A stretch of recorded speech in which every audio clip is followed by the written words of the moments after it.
Welcome back to Africa Science Focus, the show that keeps you up to date with the latest tech, innovation, and science news. I'm Selly, Amutabi.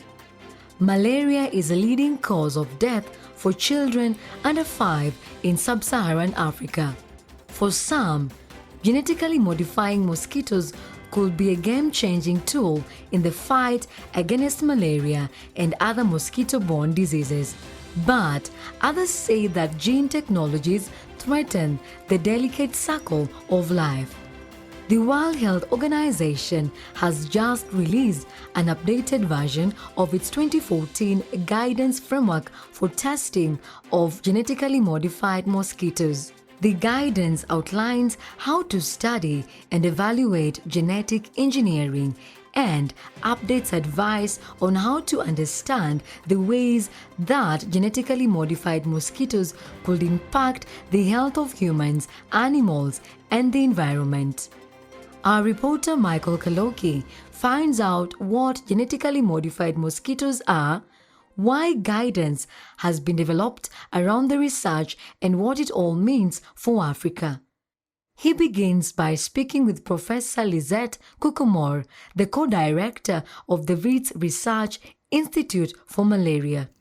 Professor, could you briefly explain what genetic modification is? So genetic modifications are when you actually modify the genetic makeup of an organism.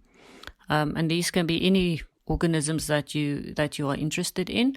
And these modifications are normally permanent, and they also generally tend to be transferred to the progeny. Could you briefly explain what gene drives are? So gene drives are when you modify, in my experience and my expertise, it would be mosquitoes, of course, where you modify these mosquitoes and you can then release these, and a specific gene of interest will then spread through the population. And these genes are normally targeted to prevent disease transmission, like blocking the parasite developing in the mosquito and then transmitting to humans subsequently. So, of course, that's a good thing because you don't necessarily have to use insecticides to prevent malaria transmission. But these genes can also be of a nature where you actually suppress the population that you are interested in. And this can result in fertility. So a female lays eggs, but these eggs don't hatch. So there's different mechanisms that one can use to drive these genes through the natural population. While the original guidance contained 26 references to gene drives, the 2021 guide contains more than 230, a sign of the growing popularity of this form of genetic engineering. Do you feel this WHO guidance will help sub-Saharan African countries suffering from mosquito-borne diseases?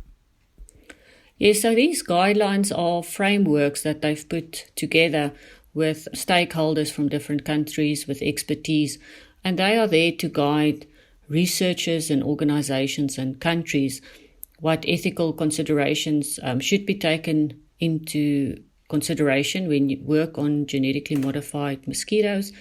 So it's purely a guideline to think about when these new technologies are investigated and hopefully one day implemented as well. Do these WHO guidelines directly or indirectly herald a new era in the development of assays related to mosquitoes?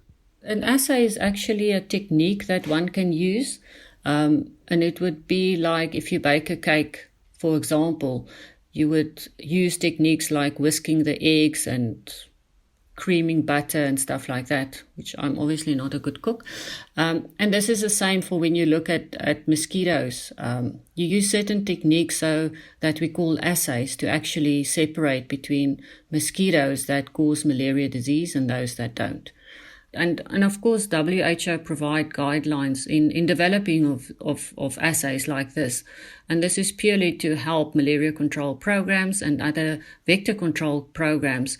I think it's important because, of course, mosquitoes are now resistant to insecticides and we're running out of methods to control malaria. So these guidelines help scientists and researchers to develop assays that will be relevant for whatever purpose they are fit to be. To find out what these guidelines could mean for research in Africa and why genetic engineering is controversial, Michael speaks to Dr. Jesse Gitaka, an infectious disease research fellow at Mount Kenya University. Dr. Gitaka, how will these new WHO guidelines for research on genetically modified mosquitoes help Sub-Saharan African countries suffering from mosquito-borne diseases? So, as you may well know, there's been a challenge with standardization about the outcomes and the processes and regulations. So these guidelines help to standardize, to put quality standards, safety, ethical, and also data sharing, community engagement standards that researchers in Africa can leverage on. So it's really welcome step in helping to have, in pushing this field forward in Africa. And Dr. Gitaka, why is mosquito gene editing controversial? Yes, so this is controversial mainly because we do not know what will happen thereafter in the impact on the ecosystem, the impact in regards to how the modified mosquitoes will later turn out to behave, or even their roles in other diseases or even new diseases. So this has been the major controversy, which is also sort of driven by sentiments about genetically modifying anything. That aspect alone faces some resistance among some quarters in the community. However, these standards will help to reduce the controversy and spur innovation rather than resistance. Do you think this new guidance will protect communities while leaving room for research and development, or will it upset everybody? Of course, I've looked at them, and if you look carefully, there is a big component that really tries to engage the community. There is a lot of emphasis on the ethical conduct of research, and also the role of the communities and the engagement with communities and data sharing and working with the communities from the initial stages of developing the proposal or developing the research. So that in my opinion, builds confidence in the communities. And for the researchers, on the researchers' side, I also don't think this upsets them, because for research to be useful, it also needs to be ethical. It also needs to factor in the end users who really are the community. Concerns have been raised by some environmentalists regarding the impact GMOs might have on biodiversity. Frank Muramuzi is the executive director of the National Association of Professional Environmentalists in Uganda. I have a lot of reservations on gene drive that GMO mosquitoes, because first of all, there is no legal framework that the GMO mosquitoes will be imported and then introduced in the country. That is one. Two, the other issue is about biodiversity, because you break in the food chain, because those mosquitoes, other creatures also eat mosquitoes. So if you introduce GMO mosquitoes, no one is sure, even those scientists, they are not sure what will be the effect. Let me also say this: those mosquitoes you see, they are supposed to live in the wild. They are supposed to live in swamps, in forests, in trees. And people are supposed to live in houses. Why would people remain in their houses and guard against themselves from the mosquitoes coming in? They can use other methods. All that money that is going to be put in finishing up all the Anopheles mosquitoes in this country, I think it is not worth it. They would rather put other protective methods of stopping mosquitoes from coming into the houses to bite the people. Why is Africa one of the main stages for research into and environmental releases of genetically modified mosquitoes? Why do you think that's the case? I think it is just being misdirected. They think Africans don't know what they want. They think Africans don't value biodiversity. And for us, we know we are there as beings, human beings, because other creatures are also there.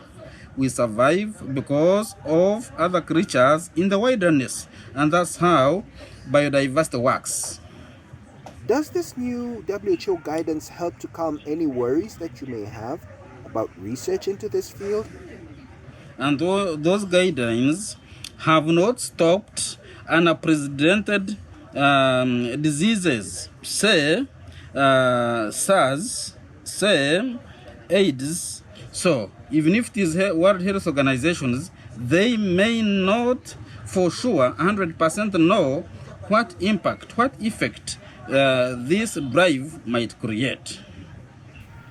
With an estimated 220 million cases every year, malaria remains a prevalent public health crisis.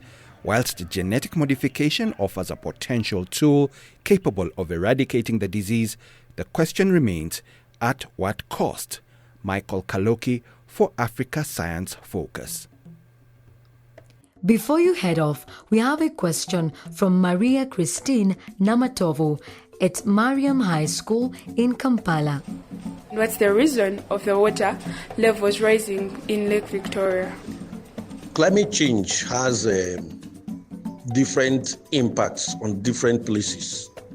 There are places where you've had increased rainfall beyond normal rainfall, and there are places where you have decreased rainfall with implication on agriculture, livelihoods. We've also had places where you have inundations in coastal areas, especially low-lying plains. And most of these are as a result of what we call sea level rise, occasioned by melting ice caps in the polar regions. So the Lake Victoria situation may be linked to, similar situation like that. You have that happening not only in that part of the world, in West Africa here, in Nigeria, Lagos, you have the Lekki axis where you have these inundations. The bad beach we knew in the early 80s is no longer there.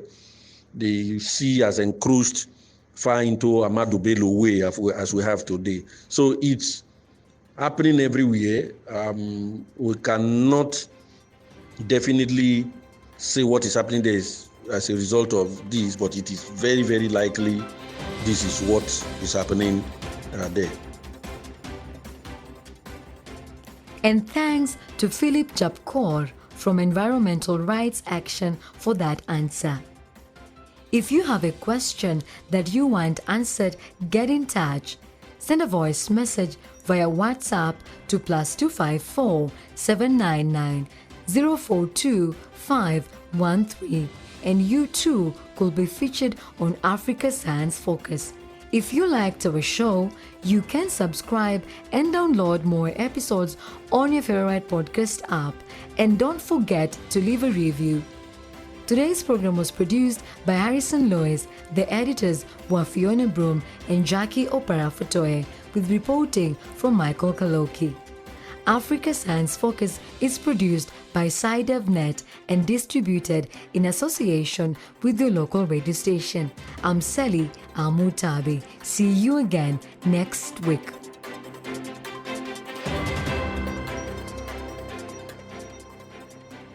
This program was funded by the European Journalism Centre through the European Development Journalism Grant Programme with support from the Bill and Melinda Gates Foundation.